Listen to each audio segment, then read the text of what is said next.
Adria Holob. Does Melissa watch every episode of your podcast? What does she think about your podcast? If she does watch every episode, does she give you feedback on every one? Does she ever disagree with your opinions?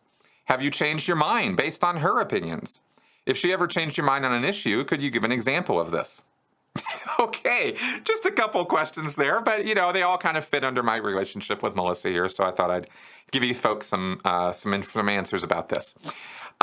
Melissa and I have talked about all kinds of things, and she is a very bright person who has definitely changed my mind and opened my eyes in many ways to things I had no idea about. Women's rights was something we used to argue about when we first got together. Not like knockdown, drag-outs, just kind of, we would just have back and forths about it until I think we both realized that we were basically good people who didn't really have it in for the other gender and actually wanted to get along with each other and wanted things to work out. And we are both very, very firm believers in real equal rights under the law and social equal rights, because that's where we really lose it. So many of the complaints and problems that people have with equal rights is in social circumstances, not legal circumstances. Although, of course, I'm not negating the fact that there are tremendous inequities within our legal system for minorities, and I wouldn't really necessarily say that women are particularly being persecuted by our justice system, but minorities certainly are. Anyway, we talked about that stuff. I know I'm going to get comments on all that stuff already. Also, she's really brought me around about cats. And I'm allergic to cats. And now I'm okay with Seven, the Wonder Cat, because I'm pretty used to him now. I've been living with him for a couple of years. But when I first, and Seven was a cat that I did not have a lot of adverse reactions to versus some other cats that just, I can't even be in the same room and my nose and head explodes. So anyway, she's made me kind of like and appreciate cats, which I never did until I met her. She's also opened my eyes quite a bit on certain aspects of the LGBT movement and certain priorities and ideas and inequalities that exist in that world.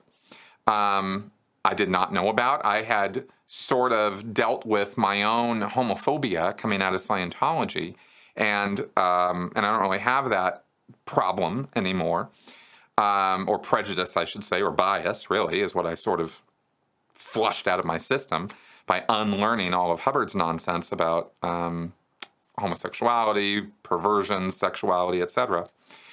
But Melissa's been very, very helpful on that. And finally, the biggest thing that she and I have gone over or talked about at length and have really gone into some educational materials about and some therapeutic materials about is the subject of mental health.